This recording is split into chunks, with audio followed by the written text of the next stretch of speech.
Welcome back, ladies and gentlemen. Welcome back to this week's edition of the Sunday Wire. This is the Overdrive segment. I'm Patrick Henningsen, your host. Christmas is just a few days away. Appreciate you guys joining us. What an incredible segment before the break with Syrian Girl, Maram Sosli, aka Syrian Girl, Partisan Girl. Great sort of off-the-cuff conversation. We didn't do any prep for that. Just kind of like, see how things went. There's so much you can talk about with her. She's a wealth of knowledge and information, especially about the Middle East. But it was also great to get a little bit of personal insight from her as well. I think it's really valuable to put more of a sort of a human touch to one of the more popular social media commentators and political commentators on the independent media scene. Absolutely brilliant. Really appreciated her giving us that much time. Everybody is busy trying to get stuff done. So we're not going to take up too much more of your time during this Overdrive segment. There's been a lot that's happened. 2024 has been a very incredible year, very challenging for many of us, certainly for myself on a personal level. This has been a very challenging year, very difficult year. But for people around the world, especially people in Palestine, first and foremost, this has been more than difficult. It's been absolutely apocalyptic, tragic on a deep, deep level that we can't possibly have comprehended. But we've seen it happen. We've seen it unfold over the last 14 months, and it's horrified a lot of people. It's also motivated a lot of people to become very active, more so than they ever have in their lives, to take to the streets, to push back against probably the worst injustice, humanitarian injustice, human rights injustice that any of us have witnessed in our entire lives. So this is that generational moment. What happened in 2023, late 2023, post October 7th, and well into 2024, still happening today. Some of the worst killings by the Israeli military have happened only in the last couple of weeks. They're still attempting to flatten the Gaza Strip, to kill more Palestinians, to ethnically cleanse that part and turn it and formally annex it and turn it into Israeli territory. This is being done in the most horrific and gruesome fashion. But the apologists are telling us, they keep telling us, sticking to their party line, that we're really sorry about the 100 or 200,000 plus dead Palestinians, many women and children. Those are the actual numbers, by the way, the people who are going to have died and will die as a direct result of the Israeli operation against the Palestinian people. It's according to peer-reviewed, top international peer-reviewed journals like The Lancet, etc. These numbers are well in excess of 200,000. And those aren't all terrorists, as the Israeli communications hired thugs and public relations experts and people in Washington are trying to gaslight you, to tell you that it's not their fault. They're really it's anti-terror operation. And all these people are just unfortunate collateral damage. They're human shields being used by Hamas. And we're really sorry. We might even have to kill another 50,000 of them. But, we have to do this to, quote, free the hostages, etc. It just gets more ridiculous, more farcical, more grotesque as each week goes on. And I think I think the point has been underlined for the world. And I said this on TNT radio last year. I said it on this program on the Sunday Wire, that no matter what happens, even the next couple of weeks, if there's some eventual ceasefire inked, the story has already been written. History has already been written. The world will never, ever, ever, not in our lifetimes and not in the next generation's lifetime, will never look at the Israeli project the same again. The complete rank disregard for human life, for human dignity and decency, has been on the worst display imaginable. And the legitimacy of Israel, of the Zionist project, it's gone. It's gone. Not just the global South, but the global community as a whole is roundingly rejecting Israel and the values it stands for, and the low regard to which it holds human life, and has shown that time and time again in the worst possible ways. And you only have to look at the International Courts of Justice report to see all the evidence: soldiers dancing on the graves of Palestinian women and children, the targeting of hospitals, the torturing of doctors, tortured to death, the destruction of all the schools, all the universities, all the libraries, all the historical archives in Gaza, targeted by the Israeli military, using U.S. weapons, British weapons, German weapons. U.S., UK, and Germany are active parties. They are co-belligerents in this war against the Palestinian people. It's not a war against Hamas. I said this many times. I even pinned a video from which I made like 8 or 9 months ago. 9 months ago. It's pinned to the top of my Twitter page. I've made many videos like those. They got millions of views. Many videos just laying out what you're actually looking at there. But they've wiped out all mosques, schools, hospitals. The attempt to make life unlivable in this part of the world, to make the life so unlivable that the people who survived this slaughter will have no choice but to pick up and leave. And wasn't that the plan all along? Wasn't that the strategy all along? In their eyes, in the eyes of Israel, its lobby, Benjamin Netanyahu, who is now a wanted war criminal with an arrest warrant on his head. In their eyes, they're looking at the final mile. All they have to do is, quote, finish the job. In their eyes. And it's really laid the whole agenda bare for the world to see. And what people are seeing is not nice. And, you know, if Israel's going to expect any political legitimacy in the eyes of the international community, the global populace, it's not going to happen. That's finished. It's finished for a short-term gain. They have lost their greatest long-term asset, which is the sympathy of the world population. That's gone. They burned it off. It burned off in the embers of Gaza. It'll never come back, ever. There's nothing they can do to rehabilitate their image internationally. Unfortunately, that's not going to save the lives of people in Gaza and the West Bank or Lebanon, all who become victims of this.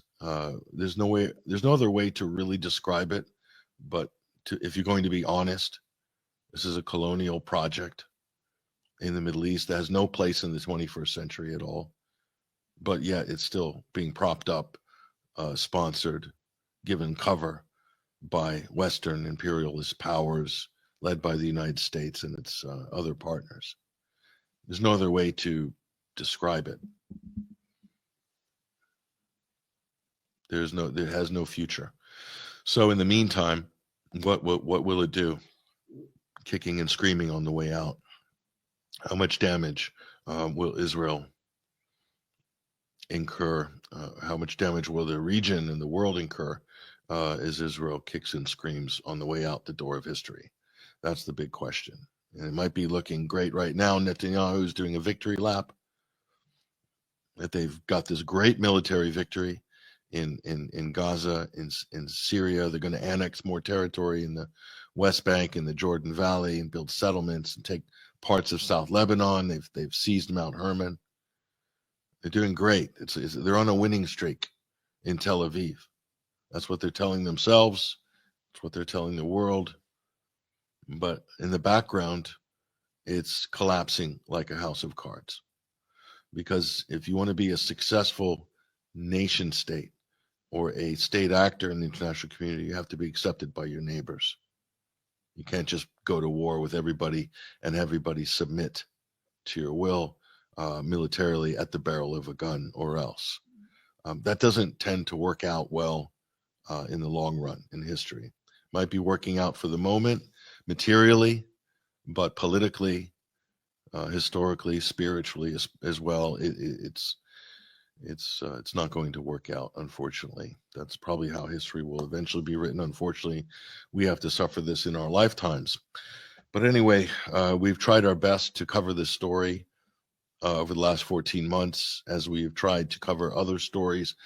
And we can't do it without your help, without your generous support.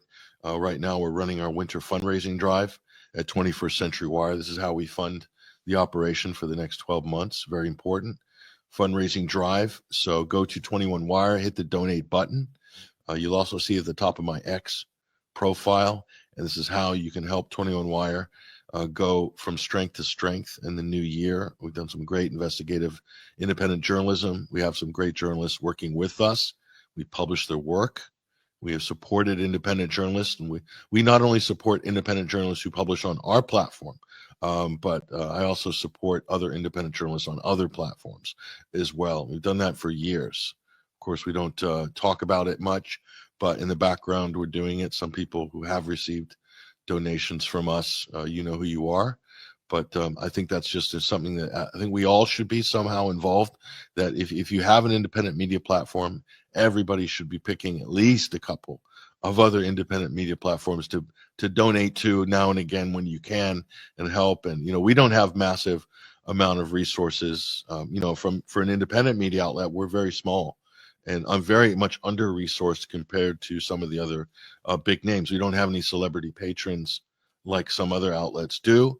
I think it's great that they do, and many of them are doing amazing work, different ones, and we're happy they're there, and we point to their work as well. And I love some of the great inroads that some independent media outlets have made into the narratives, and really taking the lead on stories like October 7th as well. The reporting from some of the other independent media outlets has been phenomenal and exemplary. And so that's why we hope that you support them as well.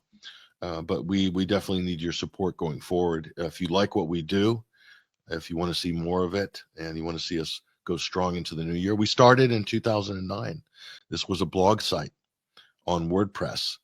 And you probably saw me doing journeyman activity across various independent media outlets back then in 09, 10, 11, 12. But 21st Century Wire, we're still here.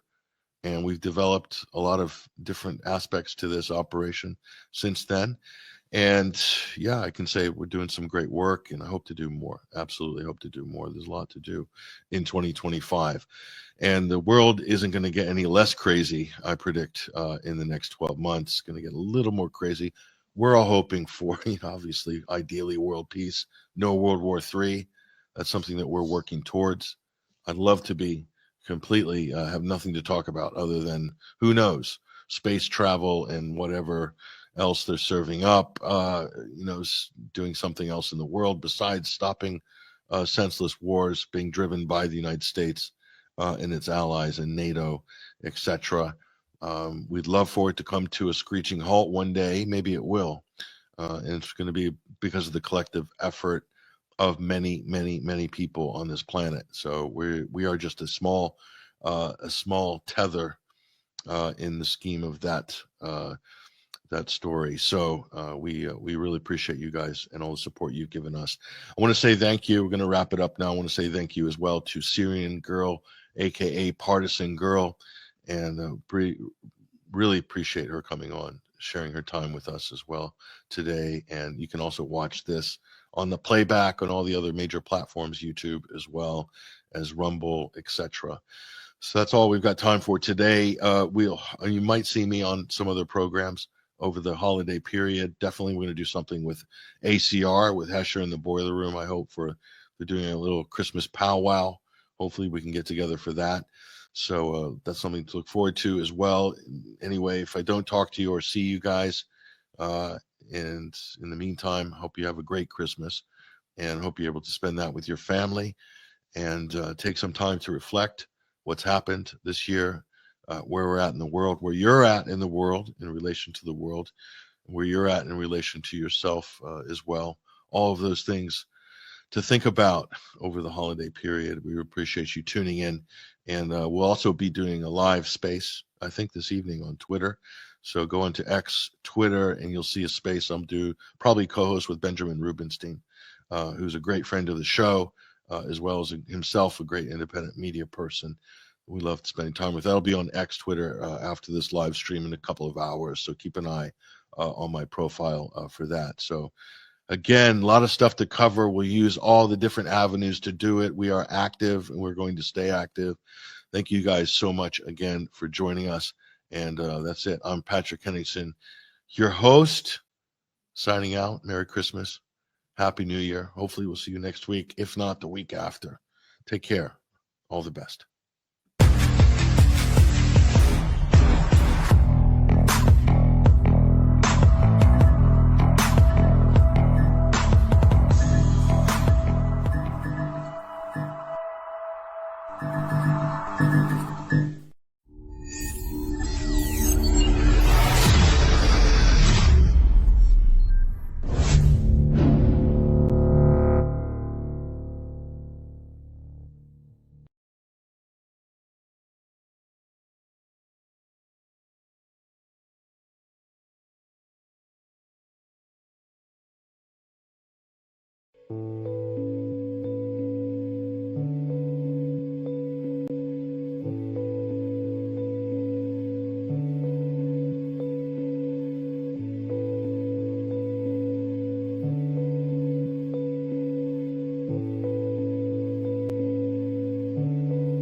Supervised contact, they watch our every move. They examine our togetherness like we've got something to prove. I've looked behind your eyes, I've seen the sadness you hide. I've looked into your eyes, I've seen the tears that you've cried. No, I won't get used to these chains. No, I won't get used to these chains. In the legal arena, upset theaters are staged. She moves in circles, her cruel games cause delays. From the questions you ask me, like why can't you come home tonight? From the moment you hold me, it's the shortest hour of my life. No, I won't get used to these chains.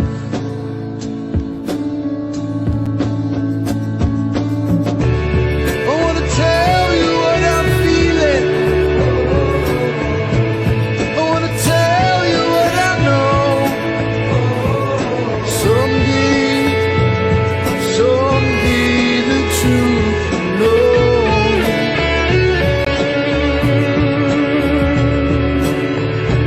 I wanna tell you what I'm feeling, I wanna tell you what I know. Someday the truth will flow. Restricted freedoms, they say I've got to be careful with what I say. Their conspiracy of silence, they think the truth will lead you astray. They say that they're here for you, but they never listen to what you say. They've built walls between us. I will walk through walls to break these chains. No, I won't get used to these chains. No, I won't get used to these chains.